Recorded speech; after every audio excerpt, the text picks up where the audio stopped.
아브라함의 믿음 첫 번째 이야기를 오늘 함께 나누고자 합니다. 믿음의 조상이라고 불리는 이 아브라함만큼 많은 나라와 민족들에게서 존경받고 인정받는 인물이 아마 역사 속에 없을 것 같습니다. 그는 기독교는 물론 또 가톨릭, 유대교 그리고 이슬람교에서도 믿음의 조상으로 추앙받는 그러한 인물입니다. 그의 이름의 원래 이름은 아브람이었습니다. 이제 아브라함 비슷한데 아브람이었는데 이는 그냥 위대한 아버지, 크신 아버지 정도의 이름입니다. 하나님께서 그를 부르신 후에 그의 이름을 아브람에서 아브라함으로 이제 바꾸어 주시는데 그 이름의 뜻은 우리가 잘 아는 대로 열국의 아버지, 열방의 아버지라는 뜻입니다. 그 이름대로 그는 지금까지 수많은 나라들에서 믿음의 아버지, 믿음의 조상으로 그렇게 불리우고 있습니다.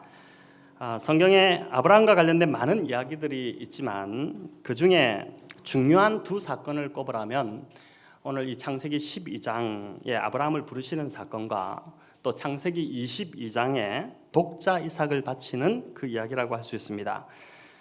그래서 히브리서 11장도 보니까 아브라함을 언급하며 이 두 이야기를 다 기록하고 있습니다. 오늘 읽은 8절에서 10절까지가 하나님께서 아브라함을 부르시는 내용이고 또 17절부터 19절까지 이삭을 바치는 내용이 들어 있습니다. 오늘은 이제 아브라함을 부르시는 이 이야기를 좀 함께 나누고자 하고요. 이삭을 바치는 이야기는 다음 주 내지 또 그 다음 주 정도에 제가 다시 한번 살펴보겠습니다. 다음 주에 사라의 믿음에 대해서 할지 아브라함 믿음 2를 할지를 좀 고민 중에 있는데 그렇게 해서 계속해서 좀 살펴보겠습니다.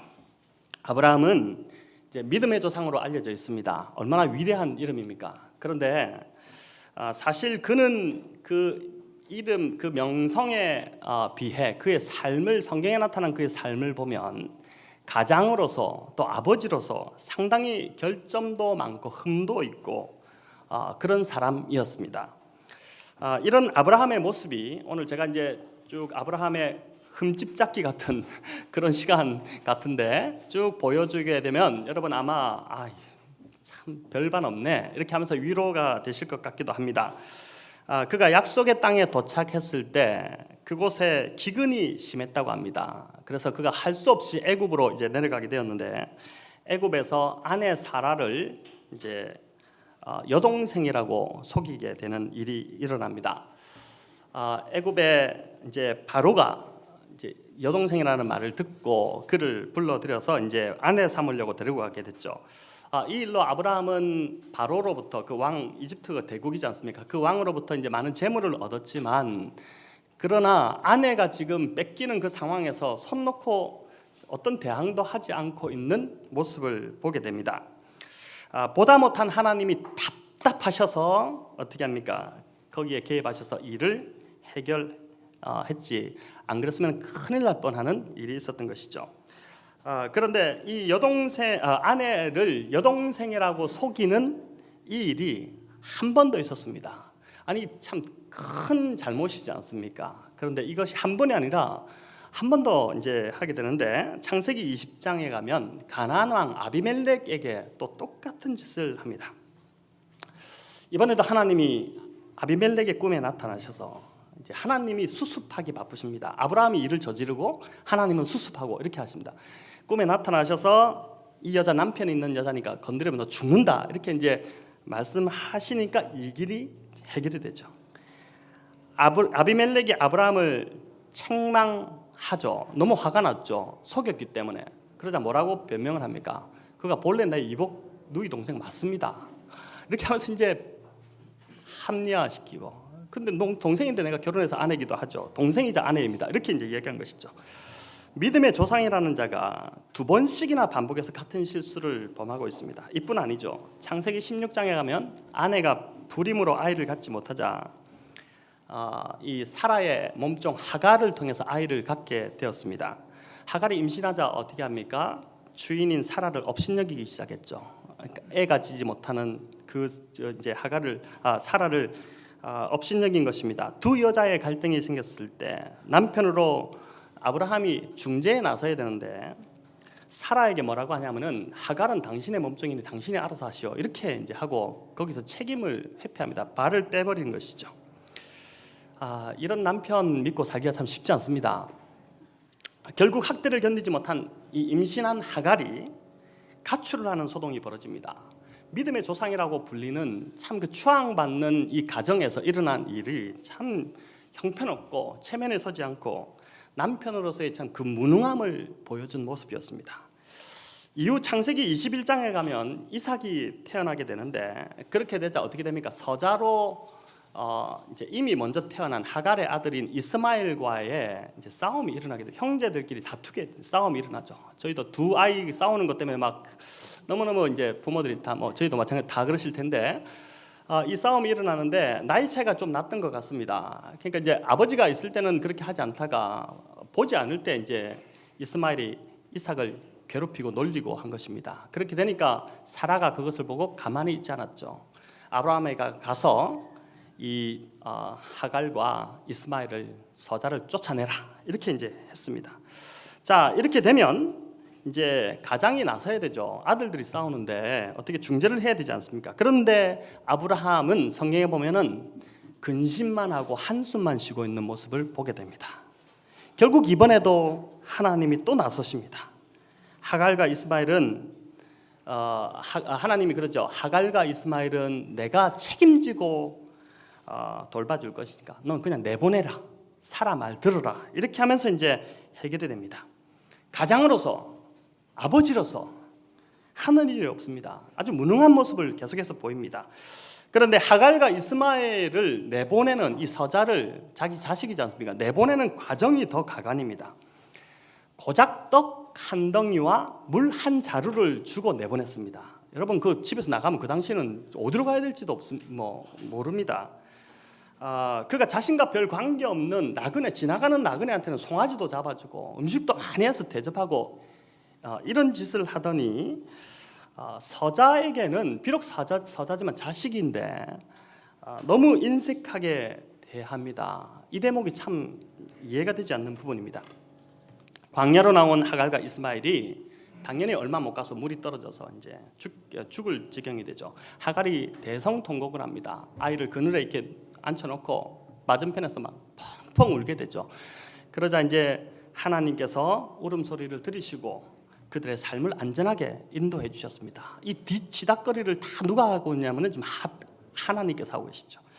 이후 창세기 25장에 보면 아브라함이 175세의 나이로 죽게 되는데 그때 장례를 치르는 두 사람의 이름이 딱 거론되어 있습니다. 여러분 누가 장례를 치렀냐면은 이삭과 이스마엘입니다. 시신을 막벨라굴에 안치하는 그래서 장례를 잘 치러준 게 바로 이삭과 이스마엘이었습니다. 이삭은 당연히 해야 되죠. 근데 이스마엘이 보통 자식 같으면 다시는 아버지 얼굴 안 볼 거다 이렇게 할 텐데 착하게도 자식의 도리를 다 합니다. 그 장례를 치르면서 이스마엘의 마음에 어떤 마음이 들었을까 이제 생각해 볼 수 있죠. 서자 이스마엘이 무슨 죄가 있겠습니까? 아버지 잘못 만난 죄밖에 없습니다. 쫓겨나서 고생한 것이 전부죠. 아브라함이 자식을 주신다는 그 하나님의 약속을 기다리지 못해 벌어진 일입니다. 아브라함의 믿음이 흔들린 탓에 벌어진 것입니다. 창세기 15장에도 보면 아브라함이 말실수를 또 합니다. 하나님께서 아브라함에게 자식을 주시겠다고 하셨을 때 하나님이 지금 나타나서 자식 주시겠다 하는데 뭐라고 하냐면은 나는 내 종 엘르아살로 만족합니다. 얘 양자로 키울 거니까 하나님 괜찮습니다. 이렇게 또 이야기합니다.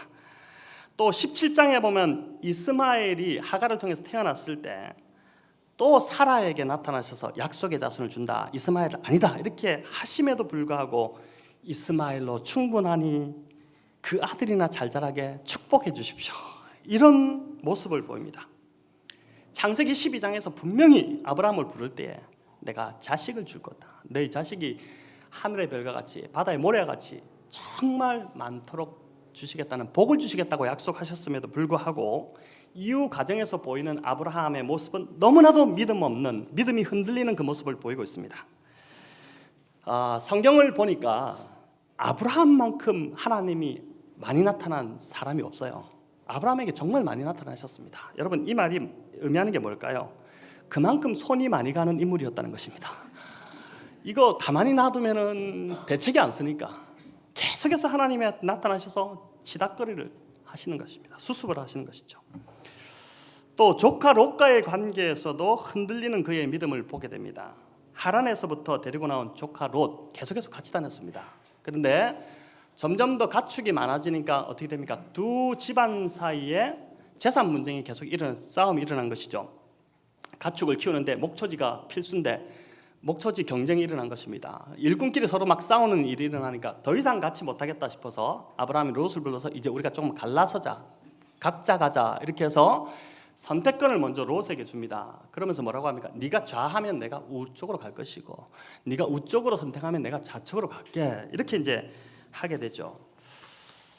여러분, 그런데 이것이 표면적으로 보기에는 아브라함이 굉장히 인격적인 것 같고 자상한 것 같고 배려를 잘하는 사람인 것 같지만, 영적인 눈으로 보면 완전히 믿음 없는 행동, 개념 없는 짓을 한 것입니다. 롯이 선택한 땅이 어떤 땅이었습니까? 소돔과 고모라였습니다. 이는 하나님의 말씀하신 약속의 땅 밖에 있는 땅이었습니다. 그 땅이 보기에 좋아서 롯이 선택했기에 다행이지, 만약에 롯이 반대쪽으로 갈게요 그랬으면 아브라함은 그 반대쪽인 소돔과 고모라, 약속의 땅 밖으로 가야 될 상황이었던 것이죠. 그래서 신앙은 사람 좋아서만 될 게 아닙니다. 영적 분별력이 있어야 합니다. 선한 마음으로 했다고 다 괜찮은 것도 아닙니다. 착하고 배려심 많고 이런 것이 중요한 것이 아니라 영적 분별력이 서 있어서 하나님이 원하시는 것인지, 이것이 말씀에 근거한 것인지, 이것을 잘 분별하는 그러한 분별력이 있어야 하는 것이죠. 자, 지금까지 살펴본 대로 아브라함은 결코 굳건한 믿음을 가진 자가 아니었습니다. 그는 실수도 많았고 책임도 회피하고 자기 합리화도 잘하고 때로는 거짓말도 하고 이렇게 하지 않습니까? 그리고 영적인 것과 세상적인 것도 제대로 분별하지 못하는 그런 자였습니다. 한마디로 흔들리기 쉬운 믿음을 가지고 있는 자였죠. 제가 몇 주간 앞에서 살펴본 아벨, 에녹, 노아, 우리 김은희 집사님 기도 중에서도 말씀하셨는데, 이런 사람에 비하면 오히려 아브라함이 믿음의 조상이라고 하는데 믿음이 더 부족한 자처럼 보입니다. 잠시 한번 또 복습해 볼까요? 아벨은 어떤 사람이었습니까? 어떤 믿음이었죠? 매사에 하나님을 의지하는 믿음이었습니다.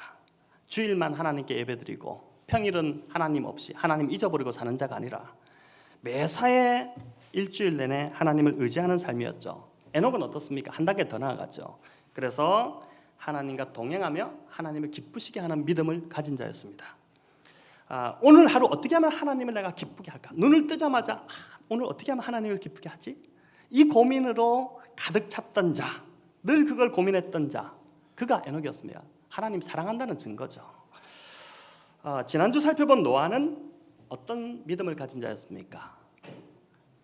하나님의 말씀에 온전히 순종하는 자였습니다. 그가 그 증거가 120년간 방주를 만들었는데 그 방주를 만들 때 자기 생각을 전혀 섞지 않고 오로지 하나님이 말씀하셨던 그 말씀만 따라서 그대로 방주를 만들었던 인물이었죠. 자, 이런 믿음의 조상에 비할 때 아브라함의 믿음의 특징을 한마디로 말한다면 아브라함은 흔들리는 믿음을 가진 자, 이렇게 표현할 수 있을 것 같습니다. 믿음의 조상이 아니라 흔들리는 믿음을 가진 자. 우리는 아브라함이 뭔가 특별한 것이 있어서 우리는 뭔가 우리와 달라서 그를 선택했다고 생각할 수 있습니다. 하지만 그의 삶을 살펴보니 그는 연약한 자였고 흔들리기 쉬운 믿음을 가진 자였던 것이죠. 갈대아 우르, 그곳에서 하나님께서 아브라함을 불러내셨는데 갈대아 우르에서 부르실 때도 아브라함이 믿음이 있어서 그를 부르신 것이 아닙니다. 여호수아 24장 거기에 보면은 여호수아 마지막 고별 설교가 나옵니다.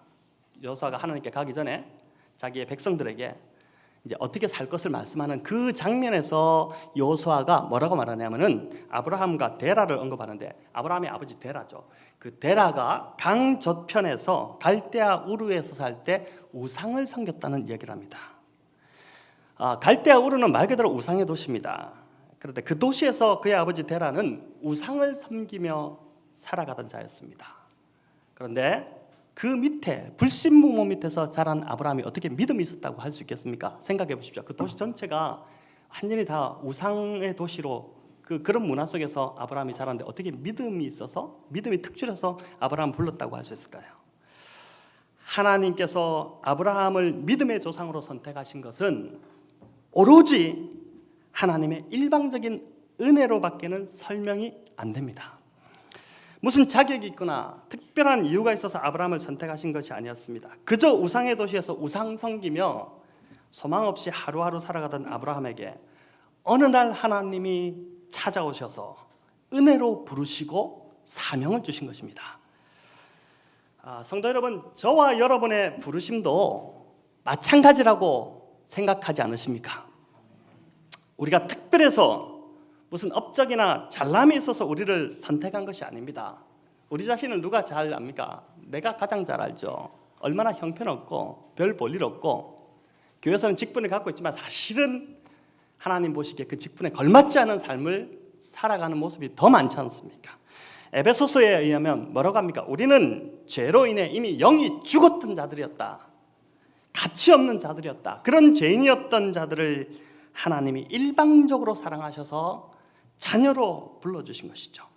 우상의 도시에서 약속의 땅으로 불러내신 것처럼 저와 여러분을 죄의 종에서 하나님의 나라로 옮기시고 부르셔서 또 하나님 일할 수 있도록 이렇게 불러주셨지 않습니까?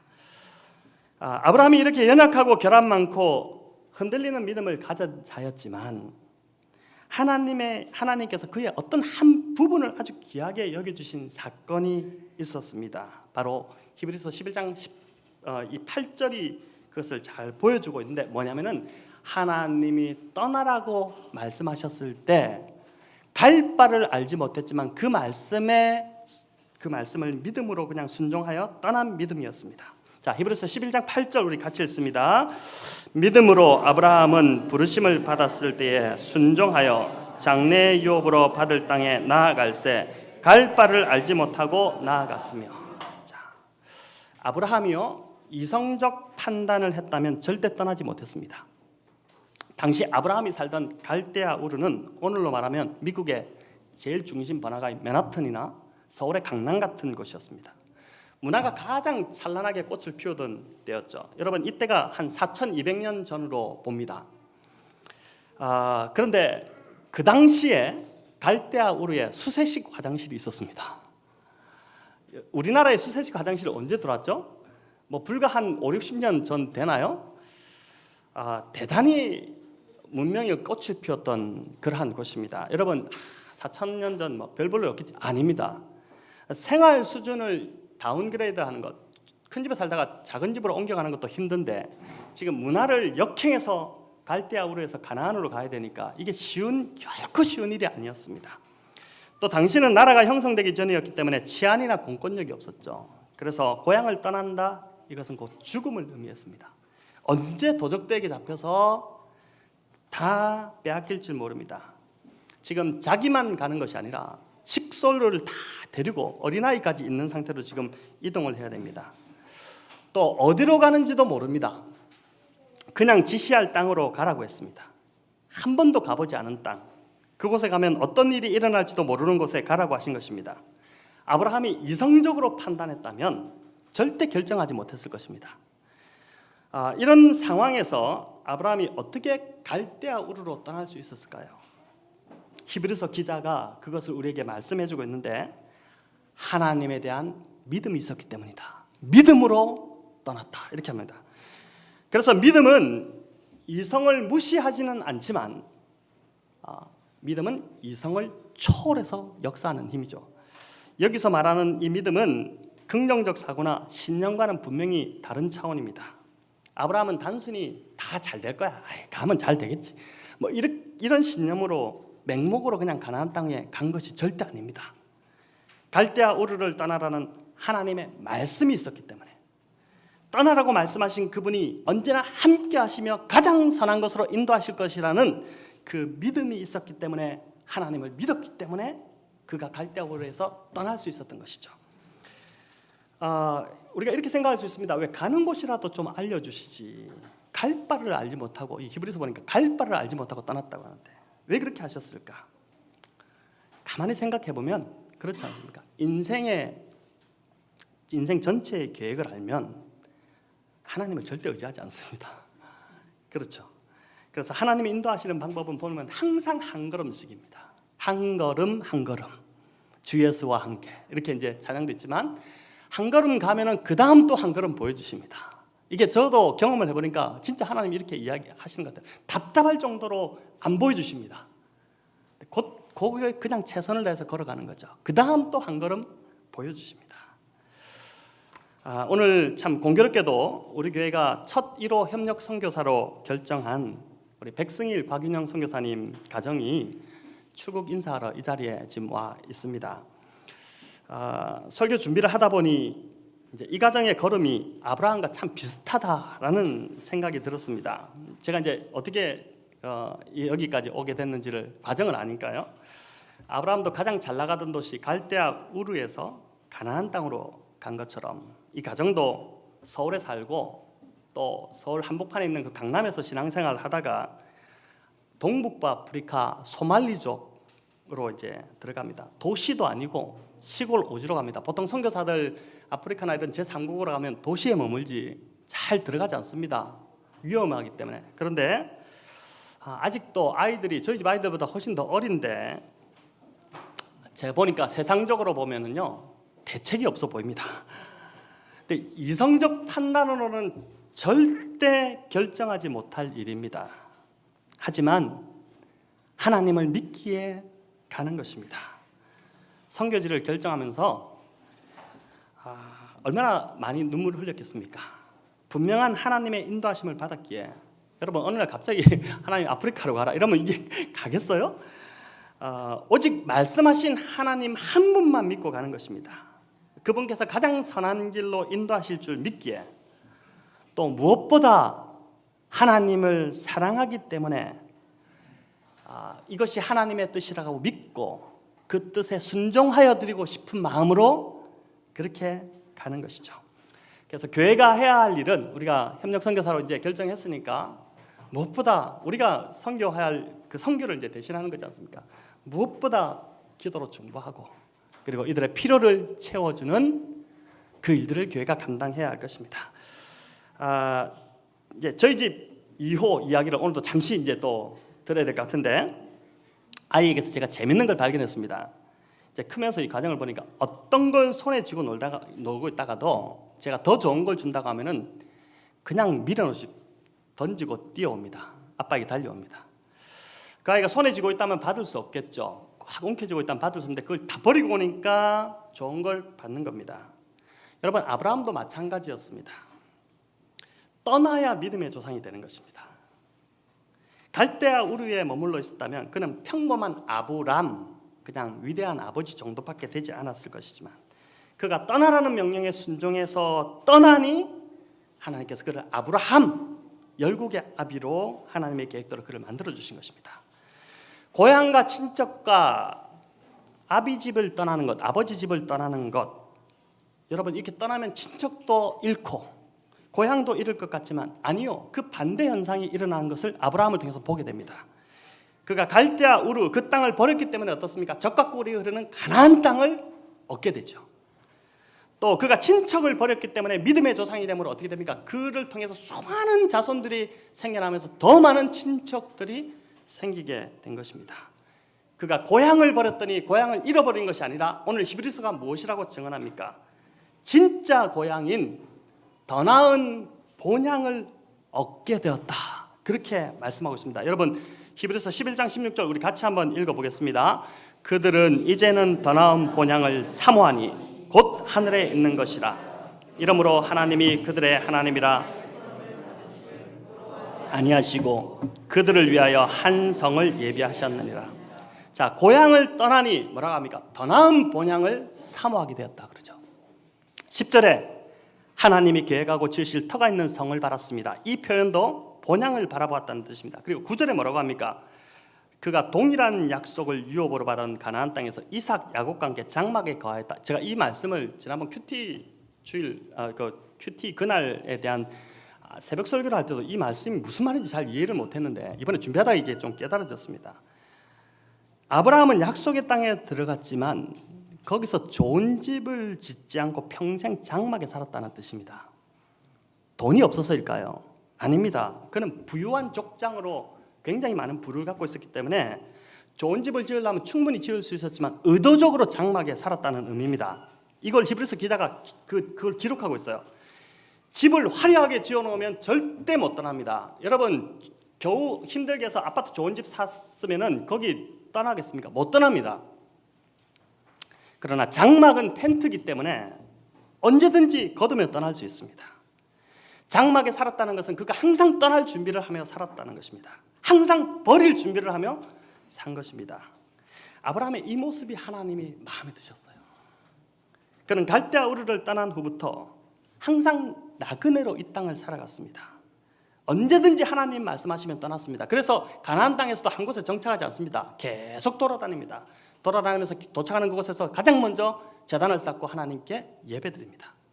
심지어 그는 다 버렸죠. 뭐까지 버렸습니까? 100세에 얻은 사랑하는 독자 이삭까지도 하나님이 바치라고 하니까 과감하게 그냥 즉각적으로 버리는 그 순종을 보였습니다. 여러분 처음 버리고 처음 떠나는 게 어렵고 안 되지. 믿음으로 한번 버리면 그리고 떠나면 그 다음부터는 쉬워집니다. 왜 그런 줄 아십니까? 버려보니까 더 좋은 걸 주시거든요. 비교할 수 없이 좋은 걸 주시는 걸 경험하는 것입니다. 버리기 전에는 절대 그거 경험 못합니다. 떠나기 전에는 절대 경험 못하는데 버리고 떠나보니까 하나님 주시는 것들을 경험하는 것입니다. 그러니까 그 믿음이 생기니까 그 다음부터는 쉽게 떠나고 쉽게 버리고 그렇게 쉬워지는 것입니다. 여러분 오늘 우리는 이 자리에 함께한 우리 백승일 곽윤영 선교사 가정처럼 다 버리고 떠날 필요 없습니다. 하나님이 저 가정에게 동북부 아프리카 소말리족으로 가라고 하셨지 우리에게 가라고 하지 않으셨습니다. 그러나 분명히 버리고 떠나야 할 것들이 우리에게 있습니다. 뭡니까? 옛 죄된 습관들, 나의 아집, 고집스러운 불순종의 모습들, 말씀 앞에 나오지 못하고 머뭇거리고 있는 모습들. 하나님께서 아브라함을 한 번 부르지 않고 두 번 부르셨습니다. 아브라함도 머뭇거린 겁니다.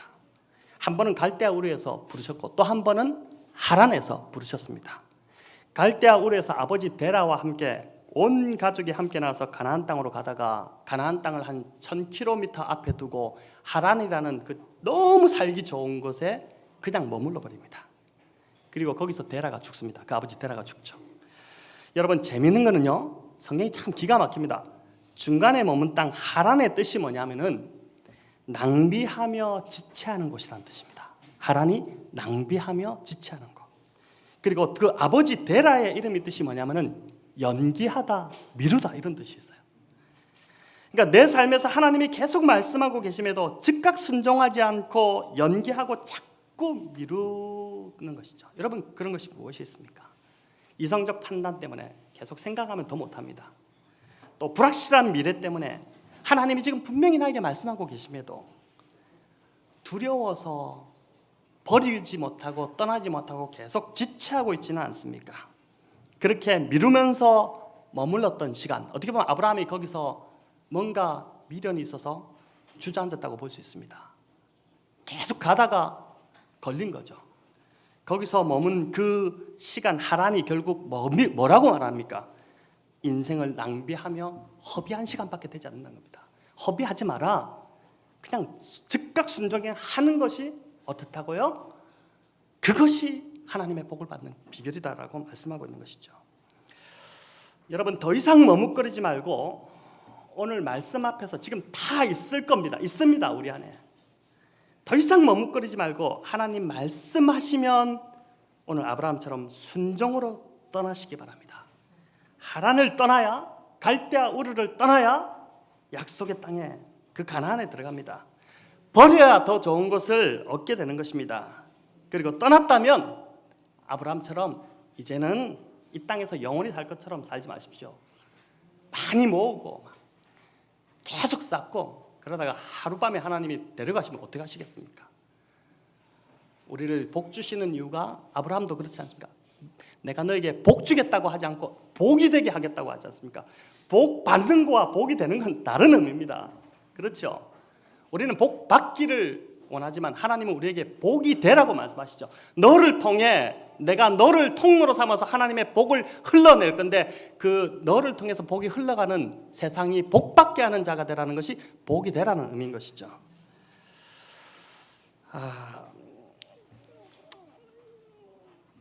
우리가 집을 짓지 말고 장막에 살기로 결정해야 됩니다.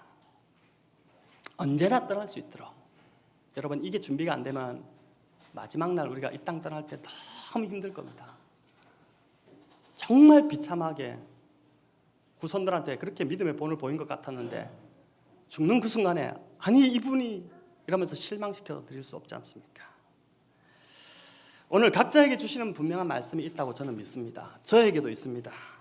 주님 말씀하시는 것 그거 외면하고 절대 돌아가지 마십시오. 여러분 이거 반응하셔야 됩니다. 이번 주 내내 씨름하셔야 됩니다.